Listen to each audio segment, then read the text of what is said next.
Welcome. My name is Dr. Karen May, and I'm the owner and doctor at Momentum Health Centers. We get asked all the time about breakfast. Well, what do you eat for breakfast?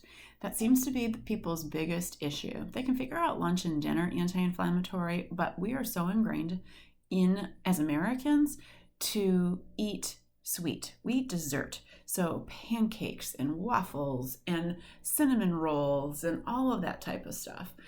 If you've heard me before, you'll hear me say it again. Those things are okay. Occasionally, that has to fit into your one cup of crap a day. But when I used to had the fortunate ability to travel with USA Bobsled and Skeleton many years back on some of their tours in Germany and Austria and France, I can tell you there was salmon out for breakfast and vegetables and meat and fruit. There was not a bunch of cereal, and they literally would put out cereal and bagels and things like that because the Americans were there. So we have to look at just keeping this simple and anti-inflammatory. So let me give you a tour of my plate. And so I'm going to name a couple brands just because it helps to give people some options, not because I get anything. This is just what I can get locally in near me. Onions, red onions. Why red? Because they were cut up in my refrigerator. I'm all about using up my leftovers, so I used up a red onion this morning. And there is a handful of spinach. You can't truly see it. There's some green in there. It's because what I had and didn't eat in a salad for dinner last night. Then in there also is some fresh garlic, and then you'll see sweet potato. Also, you'll see sausage. So a couple things. The sweet potato, my hint is I did not cook up the sweet potato and take all this time this morning. It was already cooked. So at the beginning of every week, I have 3 teenagers at home and my husband. And so sometimes we're off and doing and running with activities and work and such like that. So I keep it simple. I cook all my potatoes and sweet potatoes we're going to eat for the week in my Instapot early in the week. So that potato was already cooked, just ready and waiting for me to put it into my breakfast hash. I encourage you to do it. It's super simple. And when people look at the Instapot and they get a little intimidated, I don't have any fancy cookbooks for it. I'm going to be completely honest with you. How I use my Instapot is I go to my search engine and I type in Instapot sweet potatoes. People have already done all the work. They've already done it. So then I learn how to use it and how long I need to cook it, and then you'll figure it out for yourself. But any recipe that I want to cook in an Instapot that I've never done before, I just go to my search engine and put Instapot and then pork. So understand, I keep it simple. And I even though I have a ton of cookbooks, I don't have Instapot cookbooks, but I'm just supporting the people who've already been doing it. What you'll also see in the sausage is called Amy Lou, Amylu. That one I happen to get from Costco. Why do I get it? One is I do eat some meat. I eat more vegetables than I do meat. That's what I strive for. But understand that it's the quality of it. There's plenty of sausage out there, but this one is literally, there's no sugar in it. There's nothing artificial. There's no sweeteners in it. It's just a natural sausage that I can read everything on the label and I know what it means. So that's the reason why I like that. That one I happen to get at Costco, which is not close to my house, so I only go once a month. Avocado. It's great fat. Our brains and the coverings of our nerves, they're made of fat. So we need good, healthy fats in there. So do I eat it all the time? No, because I happen to have it and it was finally ripe. So I didn't want it to go bad. And it tastes good on this hash. Could I top my hash with an egg? Sure. I just didn't this morning because I didn't want to. So I'm eating things that I know are going to taste good to me and nourish my body.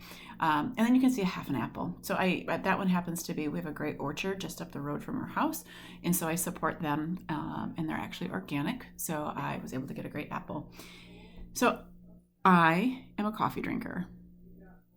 I've never always been a coffee drinker, actually. It's more in the past couple of years that I've become a coffee drinker. And I think the reason why is coffee was always very bitter to me. In order to drink coffee, you had to add a bunch of stuff to it. So I'm okay if people are coffee drinkers, but here's what I tell people. My cup is about 10 ounces of coffee if I don't tip it over.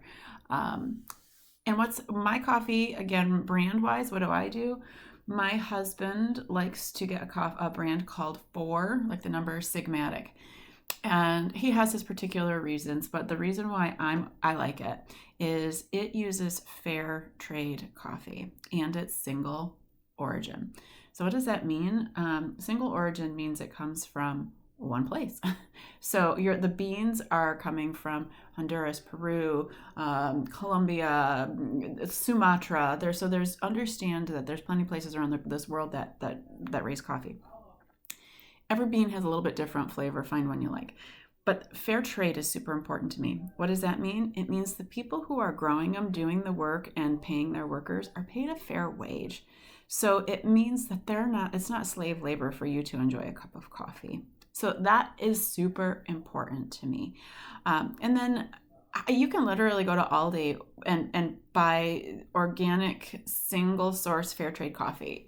And it's super inexpensive and it's a great cup of coffee. So I use Aldi. If I'm going to buy the coffee, he just happens to buy this one. But in my coffee is some vanilla extract, not creamer, but vanilla extract. It's pure vanilla extract. Happened to travel to Mexico last winter before everything shut down, and so I was able to bring back some good vanilla. You can get vanilla from the store if you want it. You can get almond. There's plenty of extracts, but they need to be pure and not flavorings. So keep that in mind because flavorings are loaded with sugars. And then also it's just some cinnamon in there. And then today I just wanted it creamy. So there's no creamer in there. There's no dairy in there, but I had a can of full fat coconut milk and I put a dollop of the cream off the top of there in there. So it's creamy, a little sweet, but not terribly. But there's no sugar in that, which is super awesome. And there's no dairy. So this is my breakfast. This is one of my standard breakfasts. So my to-go breakfast, even with my kids, is we'll use a protein shake and berries and bananas and I have some on my kitchen counter that we need to use because they're going bad. Keep it simple. So blend that up in the morning. Understand with your protein shake, there's a lot of different brands out there, but here's how I tell people to look for some decent ones. If it's going to be whey-based, I tell people definitely go for grass-fed because if it's not coming from grass-fed cows, you're getting all the inflammatory stuff that the cows ate. And also look for minimal ingredients.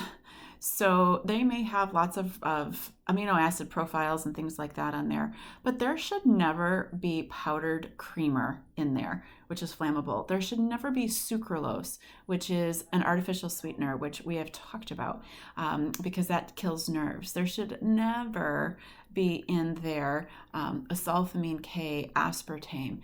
Keep it simple. So you gotta read the labels on there. Trust me, reading the labels is very eye-opening. So just the brand that you're buying off of the shelf may not work. It may just have a bunch of crap in it. So really watch for that. But just some decent protein in the morning, and then some good carbs, whether they're fruit or vegetable carbs, and then some fats. So don't forget, our brain is made of fat, and so is our nerve coverings that have the myelin sheath.